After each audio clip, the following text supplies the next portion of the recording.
Let's go back to let's go to Chicago. South Side, Euclid Avenue. Yes, sir. Y'all slept in a room 3 inches apart your whole life. Yeah. Your husband said y'all was the Black Leave It to Beaver.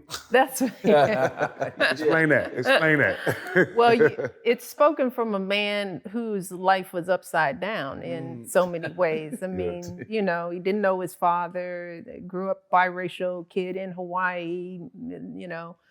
I mean, so his, you know, his world was his upbringing was so completely unconventional, right, compared to us. And then to meet us and to come to 74th and Euclid, you know, it felt like, okay, dinner was at 6, you know, there was healthy conversation. Yeah. You know, Dad came home from work, you know.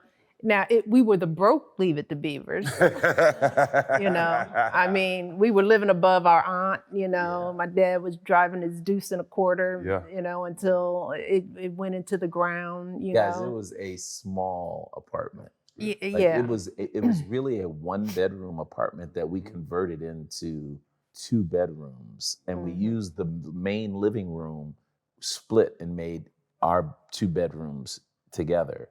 The room that was supposed to be the bedroom was my mother and father's bedroom. And then the dining room was our living room. Okay. And our kitchen. We just made a house. We just made creative a house. Yeah, right. But I will tell you, we used to do everything. I mean, we used to hit balls in there, shoot baskets. We thought the place was huge. You didn't know no better. Slide down the hallway in the socks. Oh, man. Did you put the hanger on the door as a basketball hoop? Oh my God. In there? We put the hanger on the hoop. But before we put the hanger on the hoop, we used the lamp and a Nerf ball as the ball, and the lamp was the basket until we forgot and left the ball in there, and Mom turned the light on and it burned up the ball. I think that was you. The ledge on the door sill on the top, that was Craig's first hoop, right? Yes. So the goal, my dad would put a penny on the ledge of the door, and he had to jump and get it. And if he could jump and get it, he could keep it. Right, so those were he was. That was my plyometrics. So. growing up like that, humble beginnings. Then seeing your sister from South Side Chicago on the way to the White House.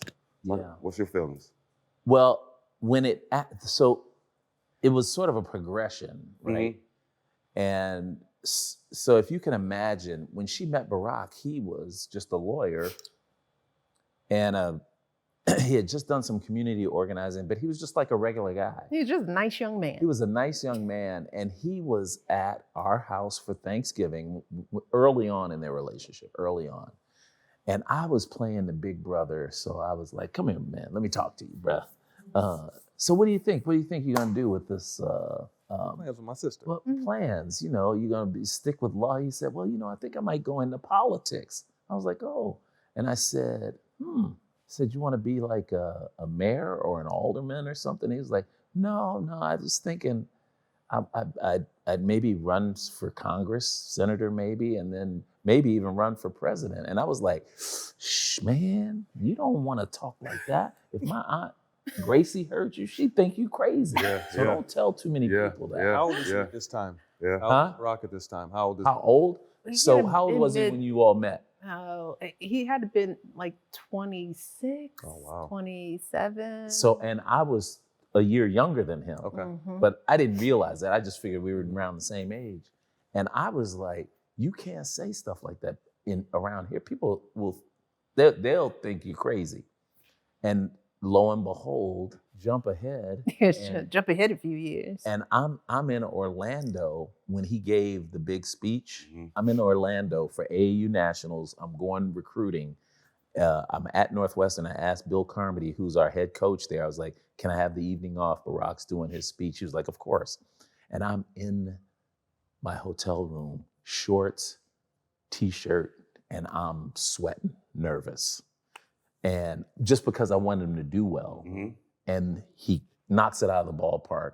And the next day, people are saying he could eventually run for president of the United States.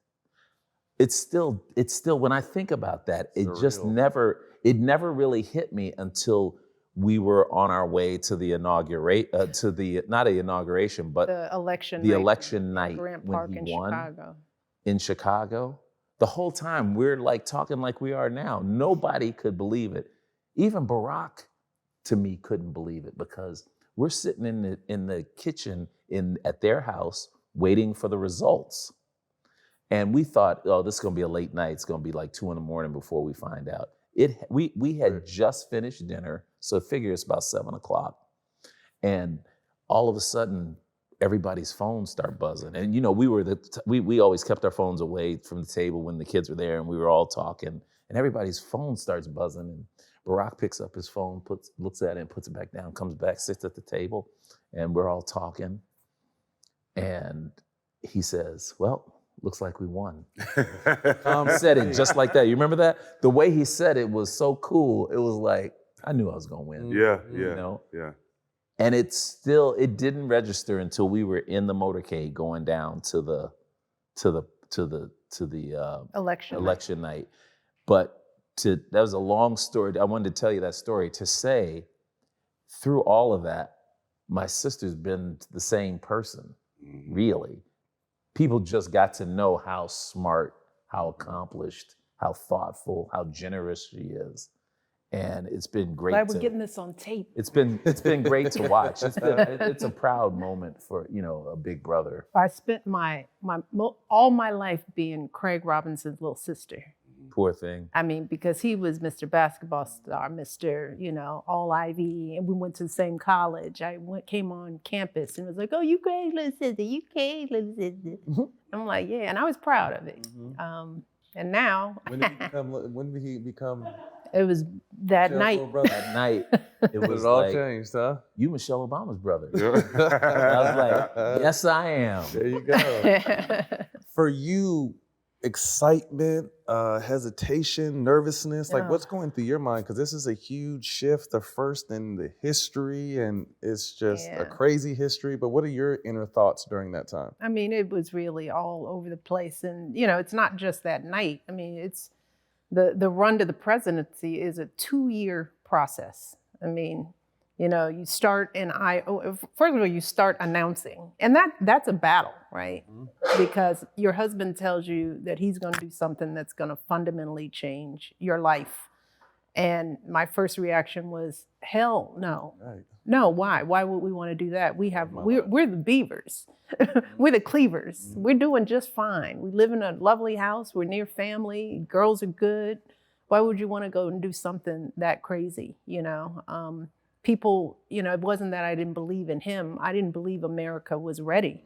And so much I knew he was talented. I knew he was gifted. I knew he would be phenomenal. I knew he had that perfect combination of sharp intellect, ability to connect, the charisma, all this stuff that we miss. He had it. Desperately. So my first reaction was no. And it took my brother, it took a whole lot of people to convince me that, when somebody has that kind of passion for something, I didn't want to be the one to say no.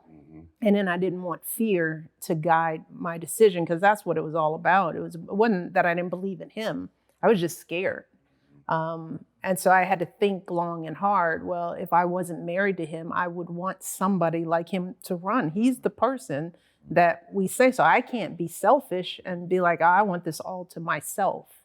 So there was that part of it. And then, just like anything, I'm competitive. So we're going to run, we're going to win, I'm going to help, I'm going to be good at this. So then you just throw yourself in, campaigning in Iowa, giving speeches. Some of it was fun, some of it was crazy, a lot of it uplifting, because we were in parts of the country where you would think that a Black couple with the name Obama coming through would just be turned away. But the truth of our nation that I want to remind people is that folks find it hard to hate up close. And when you get to know people and you're sitting in their kitchen tables and they're talking like we're talking, you could see people start to melt almost. You hear our story, how we grew up, how Barack grew up. You get a chance for people to unpack and get beyond race. Watching that transformation was empowering. right? I mean, it was hopeful. Yeah. You know, it was all the things you want to believe about this country, and we were seeing it, right? So there was that jubilation. And then there was just when they started going after us. Now I'm pissed. You know, you going after me, you going after my husband. You now take this thing that's really good and you play with it. Mm-hmm. And that was true on the Democratic side and on the Republican side. That was true for white leaders, and it was true for Black leaders too. A lot of people were disappointing. A lot of people, you know, let you down. But then in the end, it was just like, by the time you get 2 years in, you want to win. You know, you want to get it done, and you're ready for the work. So it was a roller coaster. And at the core of it was, how am I going to raise these little girls and make sure that they're sane through it? You know, I was like, we can get through anything, but what would this do to them? Yeah. You know, because I wanted them to come out on the other end as two people I would know and recognize. Mm-hmm. And that's what having our mom move with us to the White House, you know. I mean, Barack and I, you know, we're solid parents, but I didn't want the girls to come home to that big house to strangers when we were working or traveling. You know, there's just something about, you know, that house is like, they're butlers and florists and ushers and all this stuff. And I was like, this is not normal. We grew up sharing a bedroom. It's like, my kids cannot think that this is normal. Mm-hmm. So the one way to make sure that that was true was to have them come home to Marion Robinson sitting there going, okay, you know what you're supposed to do. Mm-hmm. You ain't cute, get your homework done, you know. Yeah. Plus that dose of, I love you more than anybody. My mom got in the car every day in their motorcade and rode to school to drop them off, because I didn't want them riding to school with a bunch of security. Mm-hmm. And I wanted them to be in the car, just even if nothing was said. Just have your grandmother there. And she was that for us. And that gave me the security that, okay, we'll get through this, you know. So it was all of it. I love it. All of the feelings.